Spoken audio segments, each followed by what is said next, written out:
Hello, Listen, hello, hello.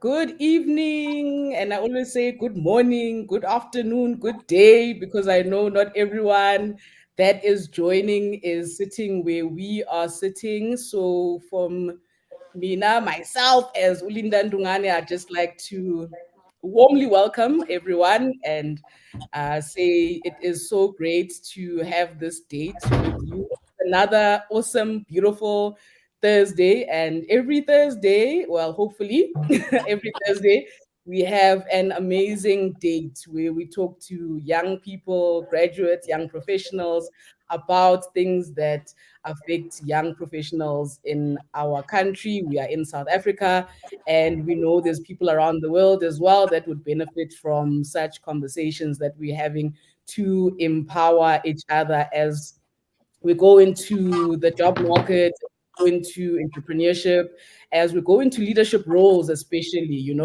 it's important that we have such conversations about how we stay competitive. And this is our topic for today. So I am joined by leaders, young leaders, some who are seasoned in experience, not in age.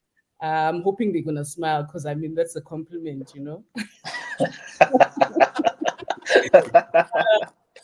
gonna have a beautiful, beautiful conversation with us this evening on our LinkedIn Live. So, just I know I've highlighted the purpose, but I think I just wanna highlight the purpose of this particular conversation. We know we live in a digital age, and if we are not having the conversation around how we actually operate or function or remain relevant, it then puts us in the back foot, right? And if we are not those people that want to stay relevant, then this is not the conversation. But if you, and I know you are, seeing that you've joined us, you want to put yourself out there and remain relevant. And part of that is playing in the field and being competitive in terms of upskilling yourself and in the spaces and the people that you hang around or engage with. So today I'm going to be so blessed because I'm engaging with amazing gentlemen on the platform. And I'm going to take the opportunity to make sure that you know exactly who I'm engaging with. And I don't want to take the shine away from them. It's so much better when people introduce themselves because they get to brag about the things they want to brag about. And if you are uncertain, you can always just check them up on the digital space in the internet streets to find out who they are, or also reach out to them. But just for this portion of our discussion, I'm going to ask Abuti Litswene to quickly introduce himself. He's not going to be on camera with us, but I think I want to hand to him to introduce himself, and then Malcolm Maslatini will introduce himself, and then Floyd will jump in and introduce himself. So just also to highlight that these are also gentlemen who are from the Black Management Forum and lead some other amazing people. So I'm sure they'll also highlight some of the things that they are doing in that space. Abutilisone, please introduce yourself to the wonderful people that have joined us for this conversation. okay. Thank you, Linda, and good evening, colleagues. It's a pleasure and an honor to be on this platform tonight, more so with the young professionals and the student chapter alumni for an organization which have greatly molded us and made us who we are today. Uh, I'm I'm a volunteer of the Black Management Forum. I'm currently the branch chairperson of BMF Johannesburg branch, and in my space, I'm a insurance specialist. And other than that, um, yeah, I'm a person who's more involved in traveling. One of the fun facts I always tell people is that many people don't know that one of the reason I'm so strict is because I used to be a soccer referee. and I was nicknamed Ian McLeod because I played around a lot more with red card. So yeah, maybe that's one of the fun facts I could actually share to with the guys. Other than that, um, I'm so excited to be here and to share thoughts and ideas with fellow alumni and the panelists. Thank you. Oh, that's so great. Good evening, colleagues. I am Malcolm Mashatini, also a member of BMF. I am currently serving in the role as the Provincial Secretary for BMF Mother Body in Gauteng.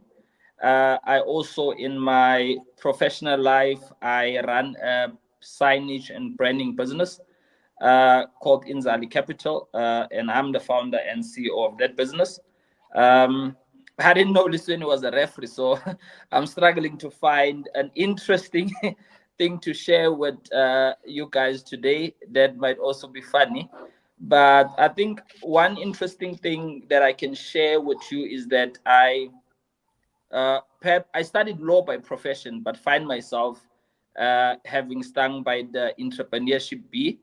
And I've been in entrepreneurship now for the past 4.5 years, about to hit the 5 year mark in this business. It hasn't been easy, but much fulfilling journey for me. And I think been able to create opportunities for other young people, whether it's employment opportunities or opportunities to add value in communities and change. One thing that I'm very passionate about is youth development.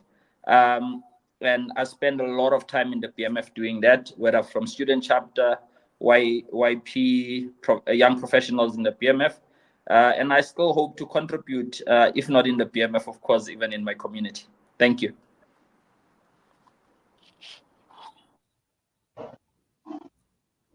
Floyd, you may take it away. The best lost. um, I've actually had been unmuted all along. But thank you so much, Tim. Yeah, so like Malcolm mentioned, it was the first time that I had listened say he was a referee. So he won't be able to do it today. So in today's time, The referee today. he won't last. He won't last 2 seconds in that field. Um, yeah. So my name is Floyd. I'm a student chapter alumni. Both my leaders on the panel, we've had the opportunity to serve in the BMF student chapter, and basically that's where the core of my leadership journey, and I believe everyone else, started, and the exposure as well to the corporate world started. I My background has largely been in management consulting and technology advisory, and by that, pretty much started at Standard Bank as a researcher. Then I worked with a number of very successful startups that, proud to say as well, that are owned by Black people, and that's where I've been. And I think the interesting aspects. No, I was gonna share something, but Sharing is I caring. think Go for maybe it. just to no, but maybe just to mention it. So I have a background where I grew up in a rural and urban setting, and growing up in a rural area, we had um, support from the elite private schools in Joburg, and one of them, I think it was St Andrews and St Stephen's or something like that. And my idea back in the day when I was in primary school was to own a school that is called Saint Floyd, but I didn't know what the Saint was all, was all about, So I didn't know what the Saint is all about. So I've always had an idea that I would have a school called Saint Floyd Cow. And then when I figured out what the Saint is all about, changed the whole thing. But it's just one of those things in terms of being exposed to the urban areas. It started then, but then later on in my life, I studied here in Joburg, and that's where I did my high school. But yeah, that's just a brief about myself as Floyd. Awesome, awesome. Don't worry, Yeah. when Floyd will open this. But I'm Interesting. not a saint. Turn into one. Yeah, you see. Yeah. So I'm going to put all of you on the spot, right? And ask you to just delve into why this particular discussion was important personally for you as individuals. So we're talking about staying competitive, you know, digital, and I termed it after our discussion on which topic we were going to go into the conversation, and said digital skills and more, because it just doesn't end with the digital skills in order for one to stay competitive. So I want to just allow Lithuania to share firstly why was this important, and Floyd to just come in and also add around those nuggets of why this was important, if the two of you can just share with us. Okay. Thank you once again, Linda. I think one of the most important thing is for us to really come to this discussion around the importance of digital skills. Um, is we live in an ever-changing world. That's point number one. And the technological advancement have went so much more that they can no longer be ignored around human factor and the employment space.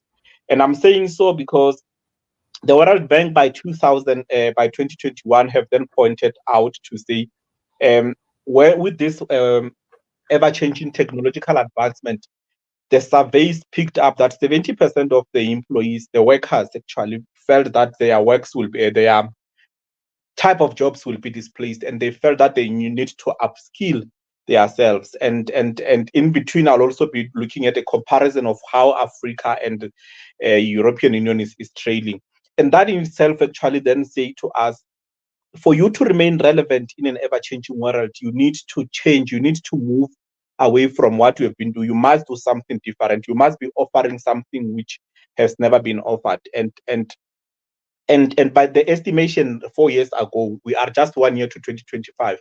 The World Bank have said 85 million jobs will be displaced in 2025. That was an estimation, and there could be new opportunities that 90 million more could come with the advancement of technology and digital skills. So that then plays a need to create, to first drive awareness amongst young professionals that you no longer need to be a traditional employee in the real sense of what need to what have been done in the past. Um, um, there are new roles which will need you to be more suitable. There are new skills which skill set which you will need to possess to attract a type of skills around what you do. And an instance could also be I'll give you an example that growing up in a rural setup, I guess even in the township, we used to have people who were workers in the sense that a particular furniture store and grocery stores will always get 10 people to go to particular villages with a van and drop shopping pamphlet. Nowadays those things are no longer, it no longer happens because those jobs have become displaced. You get everything online.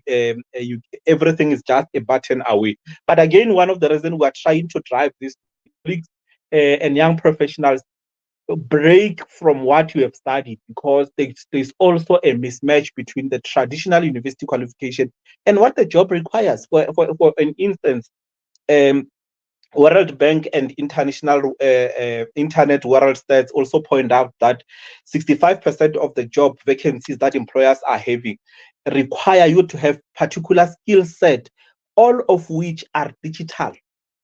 So you can no longer be enough with a qualification. Again, in your ordinary work, I know you are an audit in the audit space. You know for sure that in UK there are new ways of having audit report being put on a system where you can all work together other than having to go from page to page. So those kind of things need a person to crack the shell, go beyond the ordinary, bring a particular skill, the question will be, what are you bringing on the table? So this kind of conversation are driving that kind of awareness to say a new skill set is no longer even a issue of a luxury, it's a necessity at best. If you've got 65% as of 2022 having digital skills as a requirement, you could imagine what is going to happen in the next 2 years or 3 years. So I'll park it there, then I'll.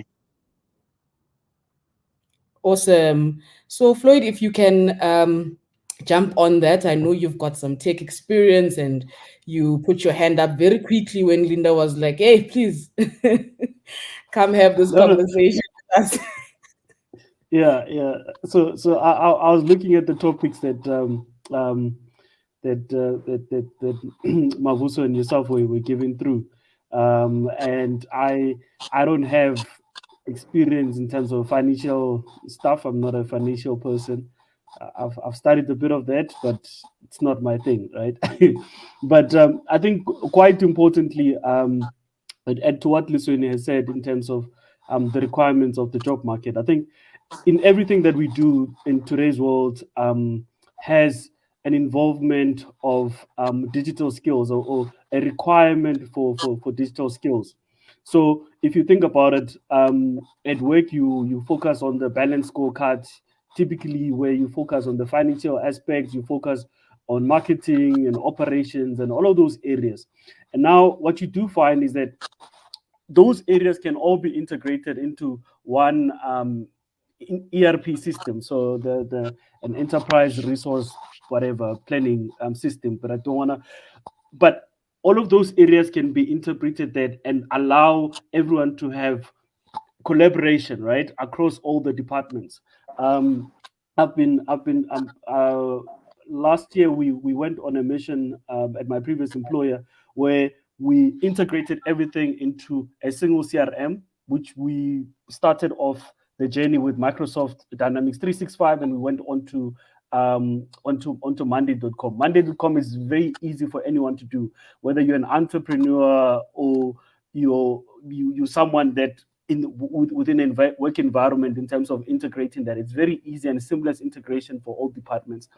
But the reason I'm mentioning that is that, so whether you are finance or whether you are marketing, there is going to be an element of you having to get some involvement in IT.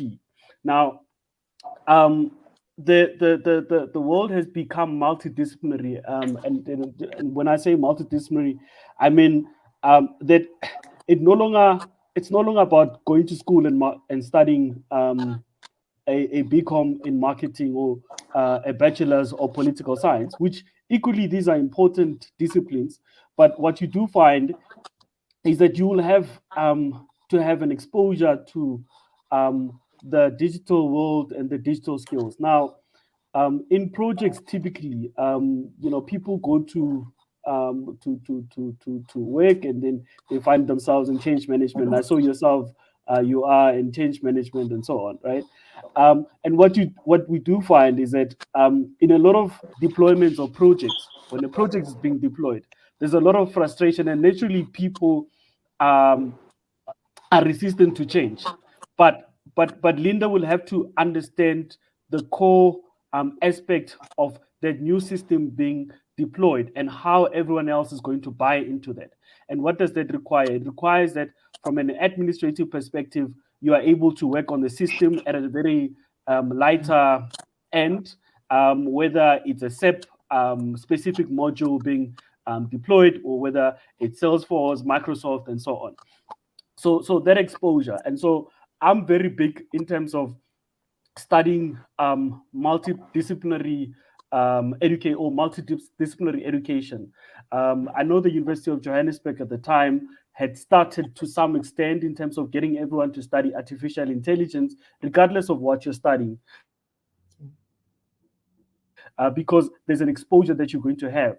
And I think for me, where I would want us as young professionals to be, what I want us young professionals to be advocating for, is that multidisciplinary education and getting that to be, infused into the university curriculums in all the different areas.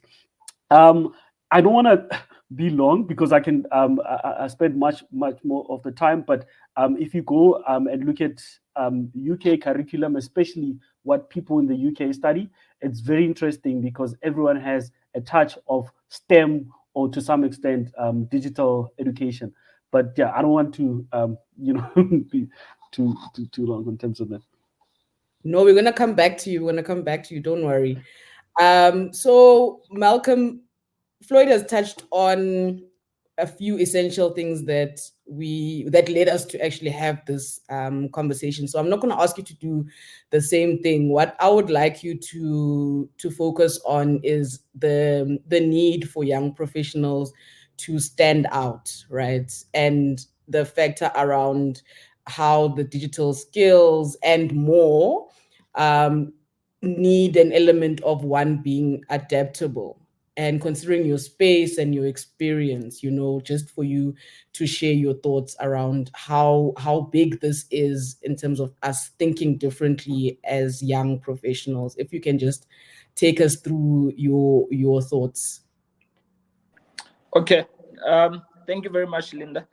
I came here under the impression that I'll talk about entrepreneurship and how digital transformation or how digital skills apply. But having spent time as a professional, I think I also had to shape up very quickly when I finished university to understand that it's not just about the paper that I got that says Malcolm is a qualifies in this discipline, because you quickly learn when you enter corporate that actually means probably like zero when you arrive. And whatever you would have learned in university, you realize that in corporate there's so much more that is required of you, in a sense that you would have learned in university, for instance, that you need to plan. That's why we had to have, for instance, your timetable. You have to plan your life, you have to study, you have to prepare for tests coming, you get tested and things like those. And you quickly learn that in corporate or even in the business space, that things are changing rapidly at a pace that is so fast that whatever you learn today or whatever you would think that is applicable today, in the next 3 days or week or month, it might change. It might not even be required for business, make sense for business. And I think, which brings me to what I originally had prepared and thought of, is today we have this phrase in business where we're talking about digital transformation. And this, of course, started from where we were talking about digitization, where we wanted to transfer whatever was analog, whatever was on paper, on what we used to see as your floppy disk.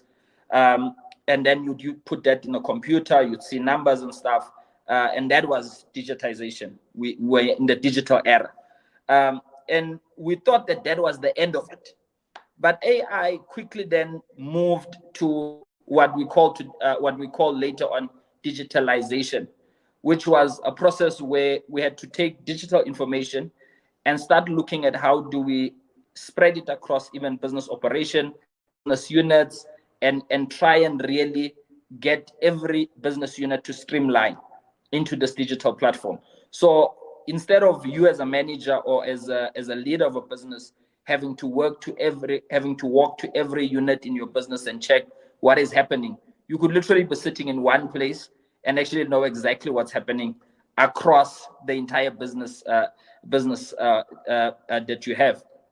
But digital transformation is even more developed in my view, because not only does it talk about being able to track and trace how the business is moving and how effective the business is, but it's also bringing the customer-centric part, where you have to now start developing every product or every business strategy having in mind that the customer's needs are changing, and they are also changing rapidly.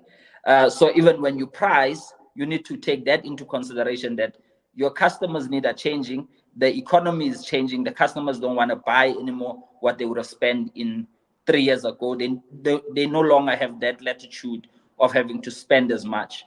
But to really answer your question, Linda, on what are some of the skills and things that are required, I think, today in the business world? One, we can no longer rely on, I just have an undergrad or I have a postgrad and it stops there. Because for many of us as Black kids, when we entered education, it was an achievement to have a degree, because for various reasons we were probably the first one to have it. And then we quickly learned that there's more to than just having your first degree. You have to have a postgrad. You have to go and do a master's.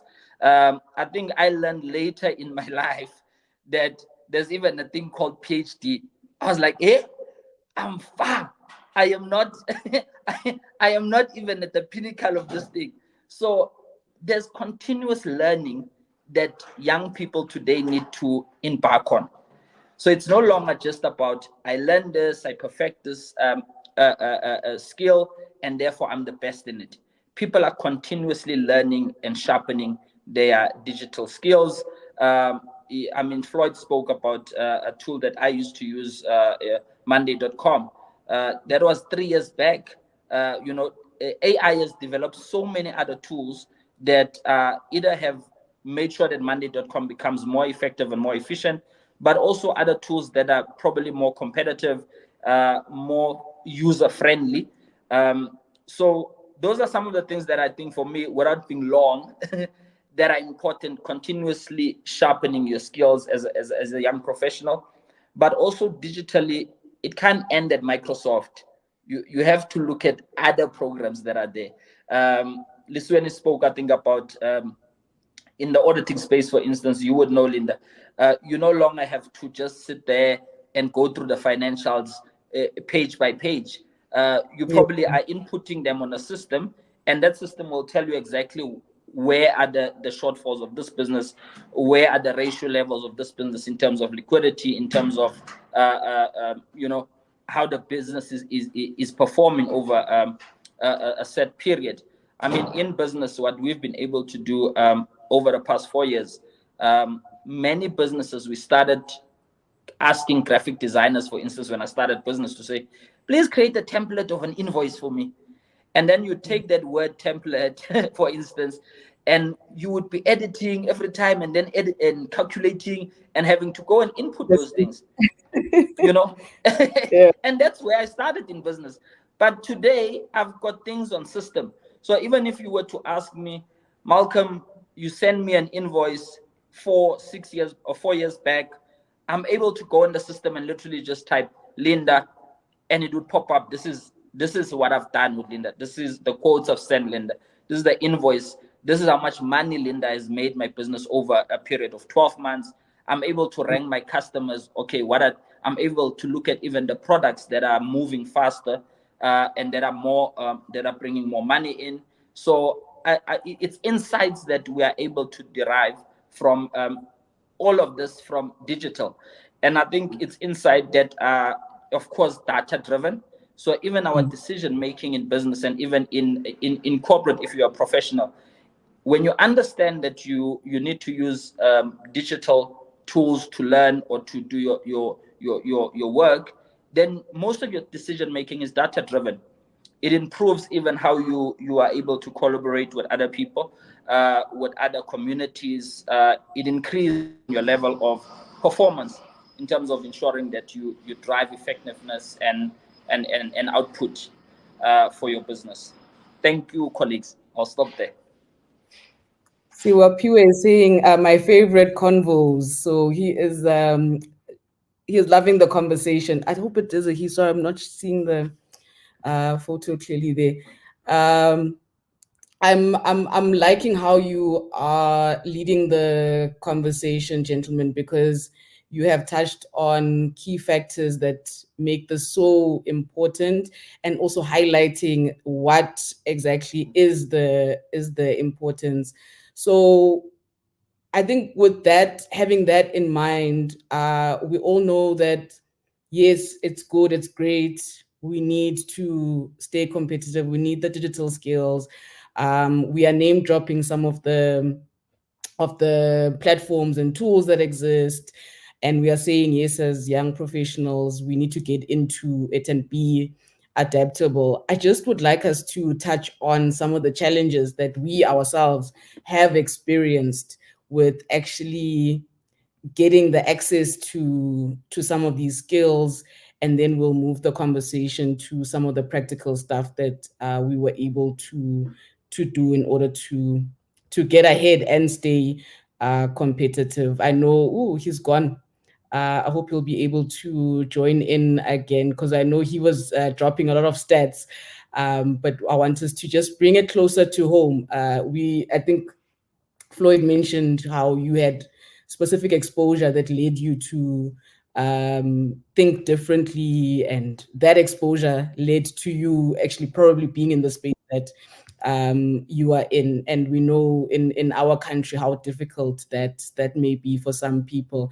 So let's just share some of the challenges that are affecting young people to stay, or not enabling young people to stay competitive. Floyd, maybe you can take this one. I don't think Lithuania Yeah, had, yeah. yeah. I think he's back. I'm not too sure. So I had before that I had prepared just a brief normally that I just use in terms of just tracking um where I am and where I've come from. And I think you spoke about in terms of some of the difficulties of either accessing job opportunities or just being staying relevant. So I normally just go about it in terms of tracking my career progress and some of the exposures that I've had. So I'll just see if I can be able to share. But this is just acting up. Okay.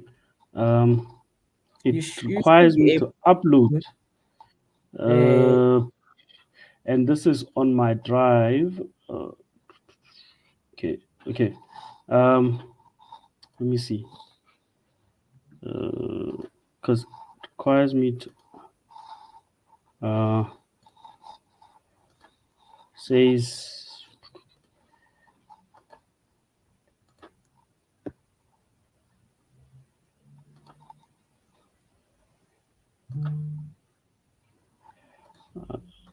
okay. Oh yeah, you're share screen. winning.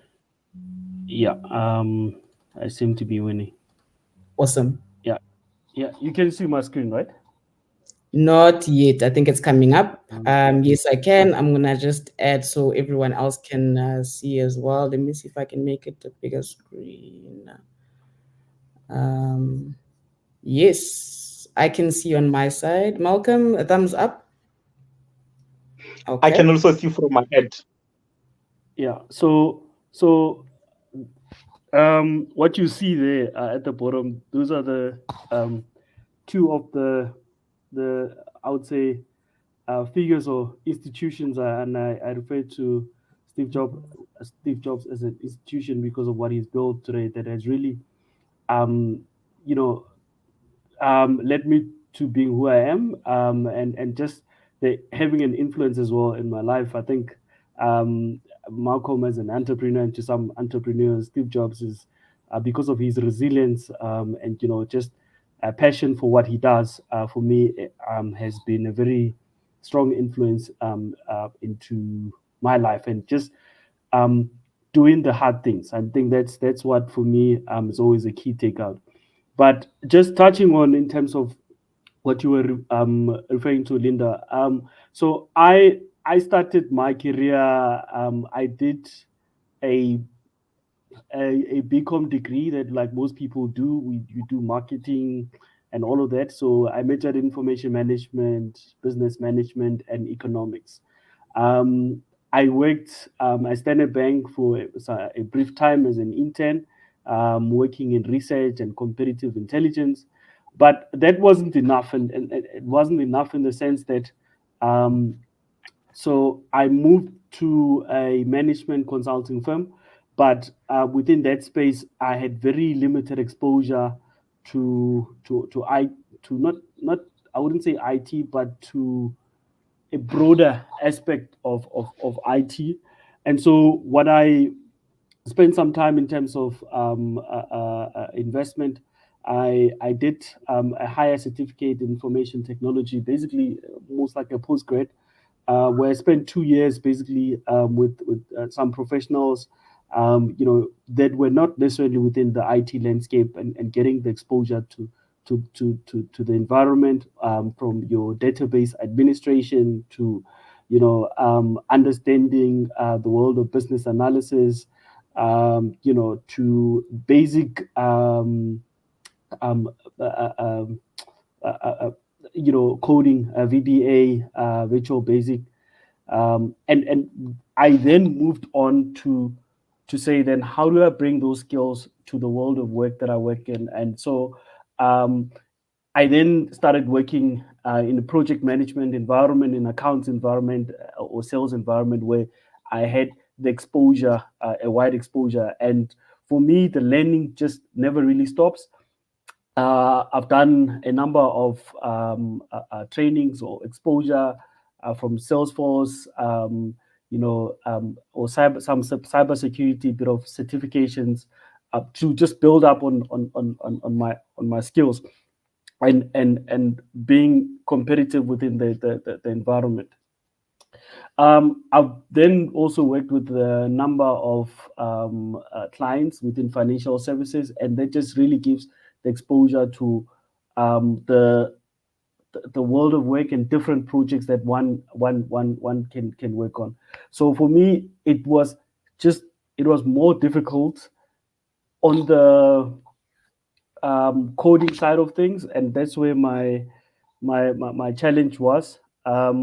I realized that it's not for me. It was more of, um, I'm a more of a reading guy, so I then moved on to more of the business analysis, and the requirements gathering, or the requirements elicitation in projects, and being the middleman, or the between, just doing the stakeholder work, where you get to understand what the developers are looking for, and then you are able to fit into that, and getting requirements from people such as yourselves in change management and all of that. So I've, over the years, been able to find my passion, which is in more of the business analysis. But it was only through getting to study all of these programs, that I then branched into what really I'm more interested in. I think I just thought I should share that.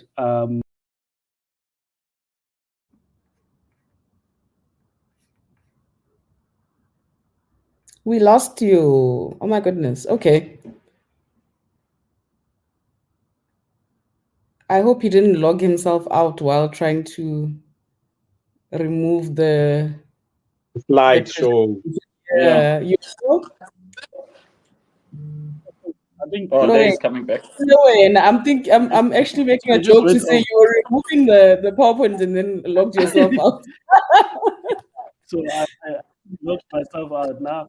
I'm being yeah, but that's just in terms of my journey. I normally that's it's been my journey. I'm looking into getting more, or going back to management consulting. It's where some of my passion is, but all of this requires you to have um an exposure to different areas, which is your commerce, and which a lot of us have that exposure in. But I think, in closing, what I just wanted to say is that there's four things for me that are quite critical for the youth to invest time in, from a digital skills perspective, and find where their stronghold is. And for me, it's one, in cloud computing, right? Um, Secondly, it's in cybersecurity, and then thirdly, software development, and then fourthly is in project management. I think having exposure to these areas sets someone out at a much more better state. And I think, if you look at a lot of the graduate programs, and I think a lot of the graduate programs that companies run, they either focus on those areas, or maybe adding some other aspects. But you look at the bigger companies and what they're focusing on from a digital skills perspective, it's quite important in terms of that. Then there is the Pearson View Centers. They call them the Pearson View Centers, where you can go and write multiple certifications depending on what type of certification you would like to focus on. Yeah, that's just some of the things that I just wanted to touch on.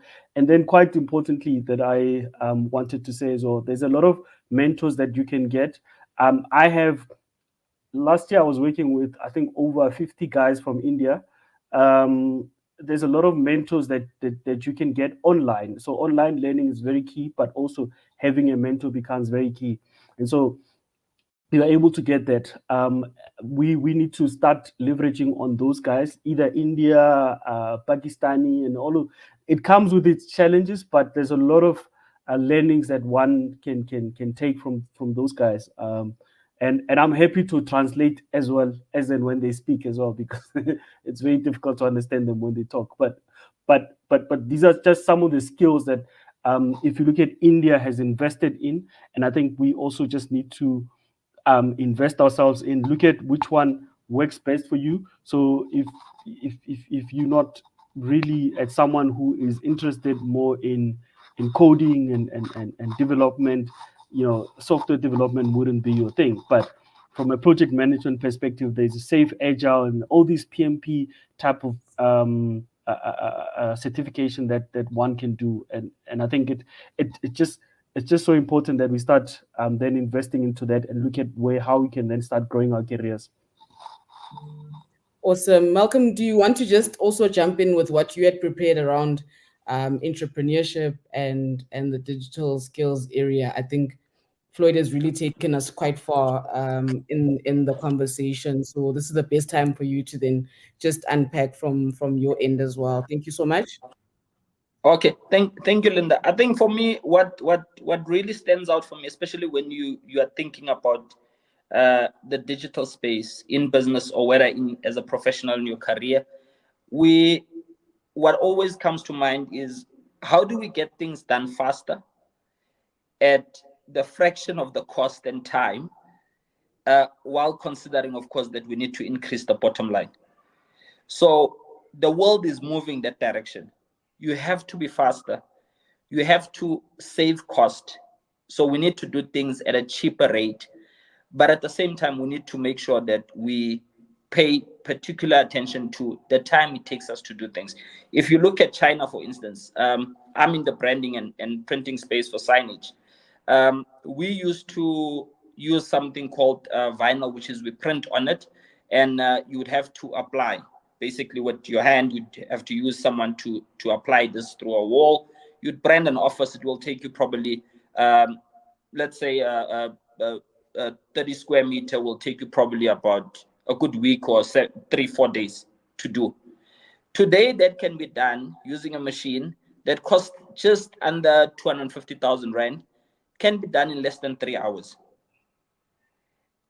All I need is one guy to literally put the machine together, put it in a bucket, and then put it together when we get on site, and then it prints the entire square meter. What have I done there? I've cut cost in terms of the human capital that I need. I've cut cost in terms of the time. Now I can get more jobs. Instead of spending a week, now I can even do it in one day and probably do 3 or 4 jobs in that same day, which would have taken me probably a month to do if we were to do it all the way. So things are changing at a rapid pace and a rapid speed for us as young people. And I think the trends for me, the skills that we need to look at for us is, as professionals, we need to be able to analyze trends. Even in business, you need to look at trends and be able to analyze. You need to scope them and understand them on what are the trends that are potentially going to disrupt either your workplace or even the business environment that you find yourself. In other words, the threats that might really disrupt how you function. If you were using your hand to apply this thing, there's so much disruption that's coming, and we are constantly need to be 2 steps in front of it. Already looking as a business, I think, at acquiring this machine, because we need to move towards that direction. And we're talking to guys, I think Floyd mentioned guys from India. We're talking to guys in Dubai. I did last week a few calls with them, WhatsApp calls and stuff. And these are small business owners developing these things. And you would literally think that it's big multinationals. It's guys that are literally sitting somewhere in China or in Dubai, and they're trashing out these ideas, and they're breaking into innovation and bringing new things and ideas. And I think it's a challenge even for us as South Africans and as Africans in the continent, that we need to start thinking differently about how do we solve our problems in society, and even how do we solve problems that the business problems that are there, the issues around skills development, the issues around enterprise in itself. Another one that I think is important is scenario planning. I do this a lot in my business, where I literally look at and tell myself, I've got so many days in this month. This is what I need to do. More or less last month, this is what I was able to do in terms of revenue. I can already see this is how the market is performing. So at least by day 15 of the month, we're supposed to be sitting here on revenue. And if we're sitting here, these are the variables then that I need to account and look at. And even prioritizing the future of work. So the teams that I work with and that are under my employment, of course, is people need to learn new skills. People need to prioritize learning new skills. The world is changing. The world of work is changing. I mean, I've got guys that when I started with them, it was an informal type of arrangement to say, let's start, come and work for me. And then they started. But today, some of them have went to trainings through the business, of course, to try and say, guys, whatever you had brought into the business, 3 years later or 2 years later, it has become redundant, really. Yeah. The business probably doesn't even need you anymore. Or if there was 5 of you, probably we can do this with 1 person.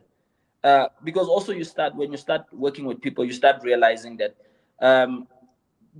you can do things with smaller teams and actually find more and actually achieve more with smaller teams. Strategic planning, of course, I think in every business you really need to emphasize planning strategy. What Yeah. is it that you're going to prioritize? What's your roadmap? How are you going to achieve the goals that you've set up for yourself? And also be able to adapt and be responsive to as things change, because you can't then just stick to a strategy of 3 years or a strategy of 2 years back and stick to it even when you see that it's not working. So you also need to have the ability in business to adapt and change and respond to the way in which the trends are shifting. And even if you look at it from a professional career point of view, you constantly need to look at yourself and say, I started here as a junior manager. In the next 2 or 3 years, where do I need to see myself? What skills do I need to probably take over the job of my my superior or my direct report? And whatever skills your manager has, he needs to start looking at his manager and say, what skills do I need to have to take over that job? And it might not be the skill that your direct report has that you need. You might even need more, because the world demands such change from us. So I think for me, I'll stop there. And I think, one other thing that I wanted to mention is, you spoke about challenges we encountered.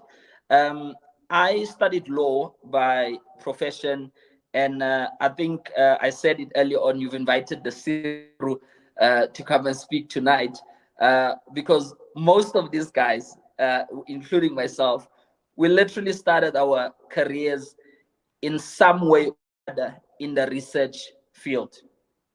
And we had a research element of in our work. So you'd find people quoting stats. You're gonna find people wanting to make really good arguments in terms of what are the trends, how's the world shifting today, what are the percentages? Because when we started, we had to perfect research, and we had to really look at research as a tool that could assist us in predicting how the future is moving, how the world is changing.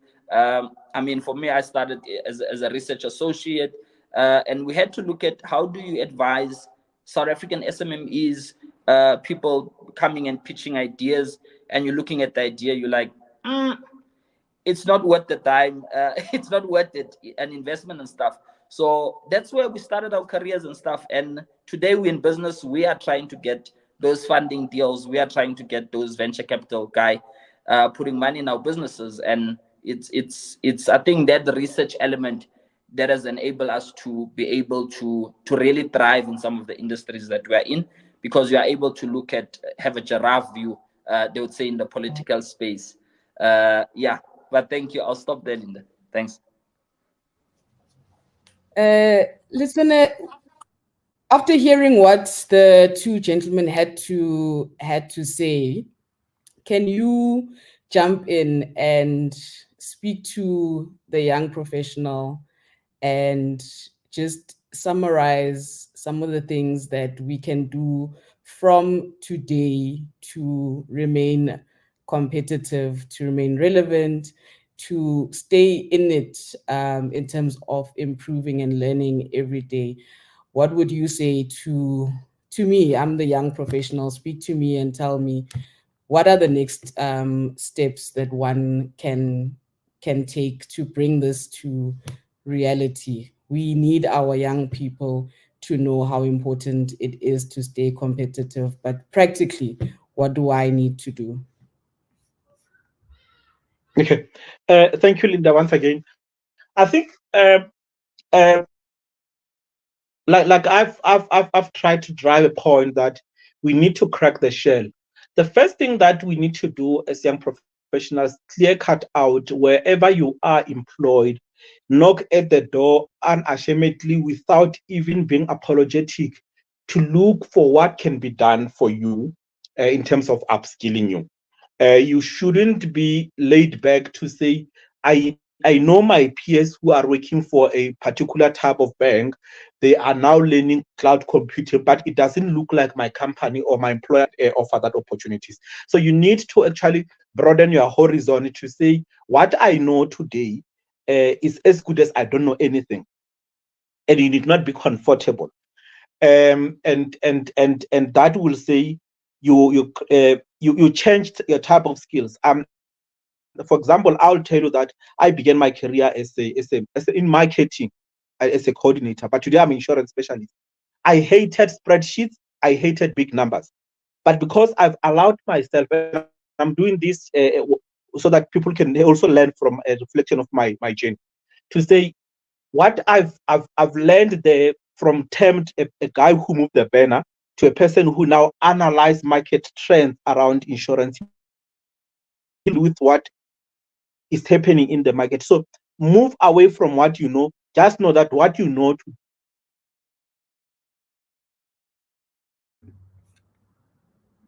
to when one look at the why it is important to also aggressively learn new skills.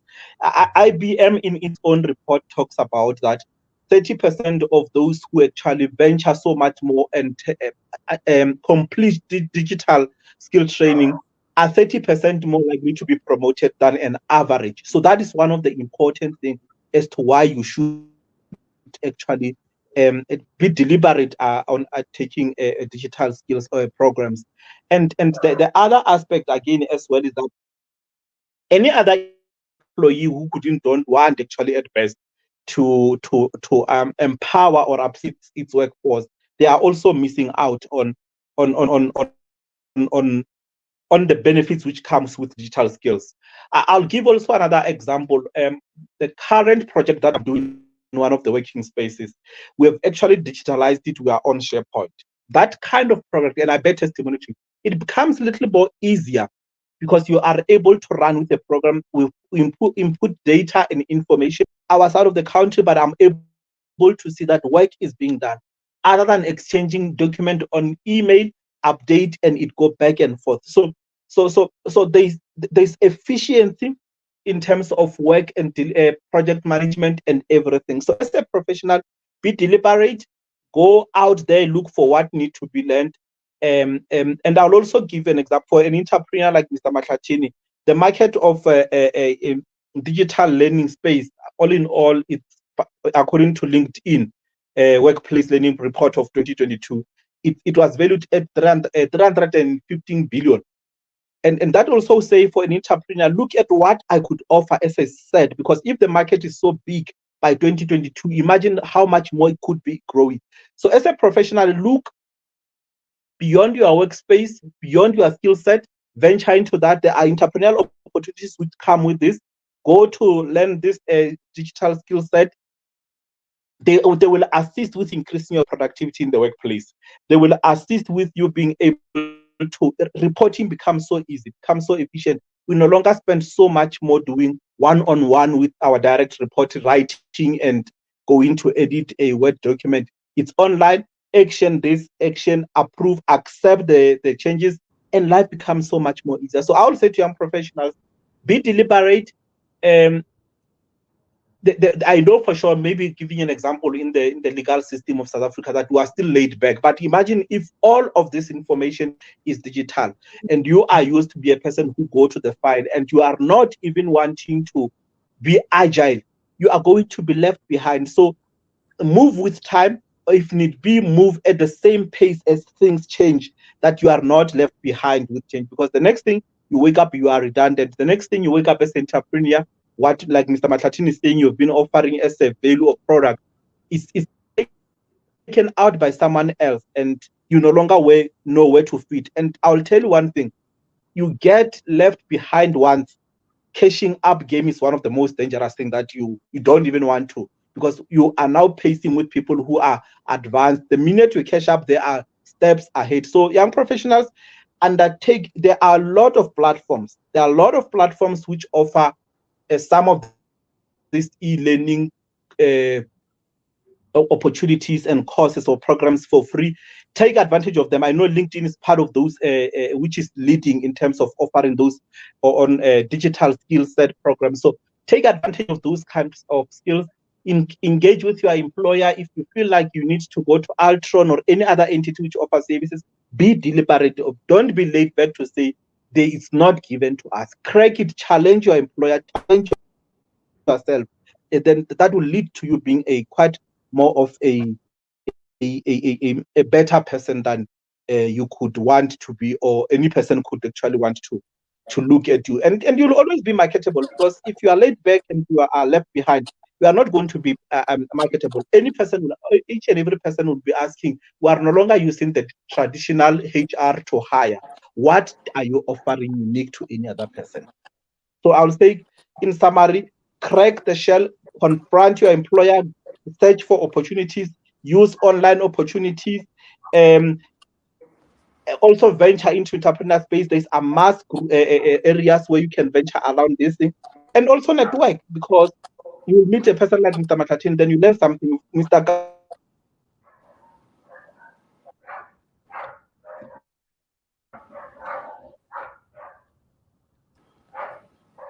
who is Have we lost Lisweni?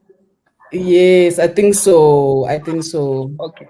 Linda, But he was just yes, summarized. I just Oh, wanted you to can. add something to, I just want to add something to what Lisweni is saying. And this is something perhaps maybe one thing that you need to notice. I think we are brought together primarily because we have some membership in your PMF. Professionals also, one of the things that they need to prioritize is to partner, to do collabs amongst each other and learn from one another. For instance, one of the things that I learned very early as a young kid is when I was in primary school, I had friends that were older than me. Not because I wanted I wanted to be protected from the bullies, but I wanted to learn what they knew. I wanted more knowledge. And as a result, if we use that approach even in corporate, where you get yourself into spaces where people are not just talking about issues of entering the workspace, but they are talking about how do you conquer the corporate ladder. So befriend such, be part of such groups, join organizations such as your BMFs, because you'll meet a variety of professionals with various levels of experience, and those people are able to share some of their nuggets or of wisdom, I think. Thank you. Thank you. I was going to come to you next.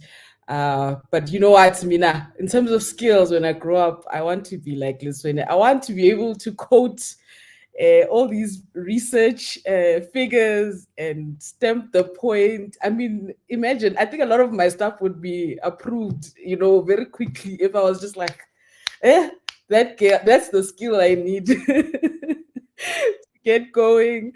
Floyd, if you would kindly just wrap it up for us. We are actually at the end of the time that we've committed for our conversation. I think if you were talking to, even if it was one young professional that had joined this evening, you are looking at them in the eye, what would be that one message you would like to share as Floyd, and obviously as on behalf of our leadership that we are here representing as well? Yeah, yeah. I think for me, it's always about curiosity, right? Curiosity, one. Secondly, an attitude. I think a lot of the times, and even some employers get it wrong because some employers go for the person who is said to be smart. But I think a lot of things that have to do with skills can be taught. But if you have the curiosity and secondly you've got the attitude, you are more likely going to stand out amongst the rest. So I speak about that also. And then the third one is being able or allowing yourself to start small, starting small or starting at the base. Because what you do find a lot of the times is a young person in varsity says and there's nothing wrong, says they are a seasoned marketer, and it's very easy to decorate yourself on LinkedIn and make yourself seem like a very established professional. But allow yourself to start small, um, have that curiosity, but also more importantly the attitude. For me, the first thing that I look for, especially when working with young people, is around, do you have that attitude? Do you have the willingness to learn? And then the other thing that I always say, and I think in the digital space and post COVID, is that there is now the work from home, and a lot of companies, some have the work from home or a hybrid model. But I think as a young person, if it means that you need to go to the office, for me it's always much better. I think that's where I started. I'm someone who's very much digital and try to do everything, but having to give yourself that opportunity to see people in person and get to network, like Lisson was speaking, becomes very, very key. But that becomes important from building your attitude and knowing how to really present yourself in terms of in front of professionals. And then maybe just the final thing is around bodies such as the BMF and other organizations that you're able to serve and serve willingly. When you are able to serve, and it's not, money is important, but it's not always about the money. Sometimes it's around what skills you learn in the process of actually allowing yourself to serve. That becomes very important. But yeah, I think those are just some of the things that I would speak to, or just highlight to a young professional, if I had to just, yeah. You see, earlier on, I did say I am joined by an amazing panel of gentlemen that are going to be sharing some beautiful stuff. And I myself have learned so much. I hope everyone on the call, on this live, has learned quite a lot this evening, just about us really getting out of the comfort zone, continuous learning. One of the professionals that have joined us actually summed it up quite well for us, and I want to share it again, for us to just see. Do not be comfortable, learn new skills. A degree alone is not enough. The world of work is forever evolving. Be proactive. Hey, Nobesutu, you have really coined my closing for me so well. You are hired, girl. Next week or that other week, you are taking over. Mandisa's not here today, so you are so great for just summing up this for us. Being deliberate. So be deliberate. Go out there and learn. So let's keep learning. Let's keep having such conversations. Malcolm, thank you so much for the insights that you've shared and also touching on your personal experience. Liswene, thank you so much for being such a great leader, for hanging on the call, and keeping up with us. I know you expressed that you are joining, but not 100%. We appreciate you so much. And Floyd, for being awesome and wonderful and just being open to chartering the conversation with us as well. I'd like to just thank you. And for everyone that has joined, I know my people, my amazing graduates and young professionals, Mandisa, Susan, Nobesutu, Leadership, Simpiwe has been here, Yolanda, Martha, Kanisile, my colleague, also joined through. Ozanele also joined. Lindelwa. There's one more that. Oh, Mandisa is here today. Mandisa is here. Thank you so much. Mandisa is here today. I'm just going to show the team what you've shared. So after the call, please, team, go through to LinkedIn under the chat and acknowledge some of the young professionals. These are people that are continuing to learn and be on the journey with us. These will be the people that are going to be leading our kids very soon. Very, very soon, as they go up in their careers. So from me to everyone, thank you so much to the BMF leadership and the colleagues who are supporting this journey of us sharing with young professionals. Thank you from the bottom of my heart. Team, we are bowing out. Much appreciated. Thank you. Thanks, Linda. Thank you very much, Linda, to you and your viewers. Have a good evening. Thanks, colleagues. Thank you.